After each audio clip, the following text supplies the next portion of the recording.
Charlie Vickers began the night shift at 9 p.m. on Saturday, June 3rd, 1999. He'd been working the buses for 30 years now and was a well-known and dependable union man that was respected or at least liked by most of the depot employees. So when he took over the shift of the driver before him, it was no surprise that they exchanged pleasantries. He said goodnight to his colleague and settled himself into the cockpit for the long night ahead.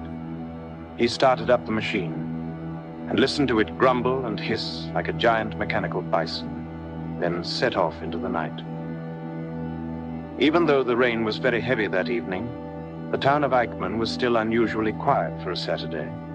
In fact, not only had Charlie not picked up a single passenger in the first hour of his shift, he hadn't seen a single person on the street either. He was pondering this oddity when the stop bell rang 3 times in succession. Naturally, this startled Charlie. Then he thought that a malfunction may have taken place, but then it rang again and again, 3 quick rings in a row.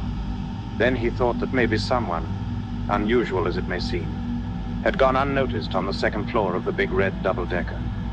He pulled over at an unregulated stop and left the cockpit. Then he walked up the stairs only to find no one there at all. He stood there, scratching his head. This had been a strange start to his shift indeed. He checked each seat, in case a drunk or junkie had maybe fallen asleep on the hard, uncomfortable chairs. Then, confused, he conceded and walked back down the staircase. When he arrived back on the 1st floor, he noticed 4 things, though the last 3 would only occur to him at a later date on reflection. The first was that an elderly woman now stood by the cockpit. The second was that the doors of the bus were closed. The third was that she was completely bone dry. Charlie nearly jumped from his skin, and then regarded himself and tried to make a light remark. The old lady didn't move or reply. In fact, she was as still as a portrait. And like a portrait, her eyes followed him as he squeezed past her and into the cockpit. When he sat behind the glass once more, the officialness of his seating made him feel a little more comfortable. And he said, "So where is it you are off to then?" In the friendliest voice he could muster. "All the way," she replied. "I always go all the way." And that was the 4th thing. He couldn't recall her paying or taking her seat. He became aware that he was driving again. If anything, the rain had gotten worse, and still not a soul to be seen. He looked out at the downpour and the passing streetlights and white lines on the road for a long time, and listened to the sound of the large single wiper putting in a hard night's work, and the low, steady rumble of the engine in an almost dreamlike state. Then he'd seen her, the old lady standing on the street, as still as marble, and looking directly at him as he drove by. Couldn't be. She was the double of the woman on the bus, right down to the finest detail. Charlie quickly looked at the rear-view mirror above his head. The old lady was sat to his left and on the closest seat to him. She was staring at him with a smile on her face.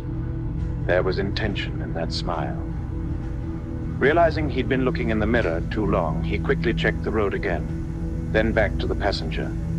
Now she looked horribly depressed, staring not at him but at the floor, and slumped over, and there was something about the length of her arms as they hung, stretched between her legs and nearly touching the ground, that upset him. He didn't look back again.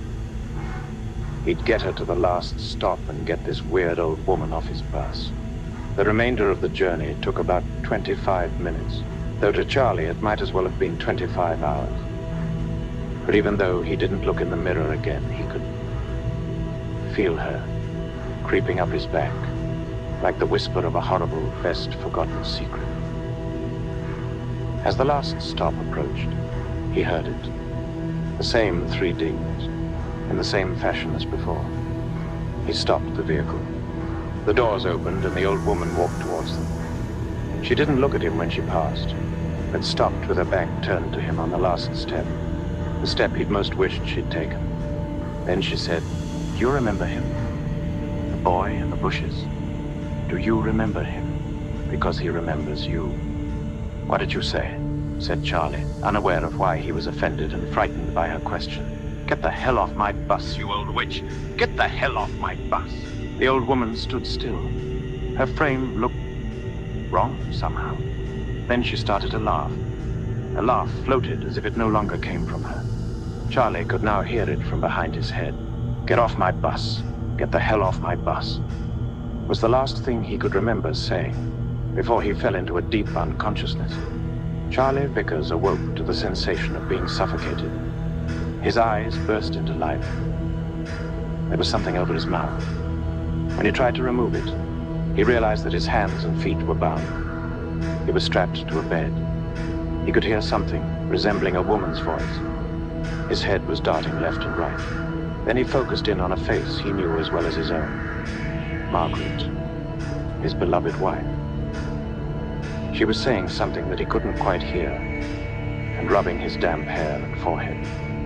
His son was there too, and two strange men. Were they doctors? He looked around the sterile room he lay in. It looked like a hospital room.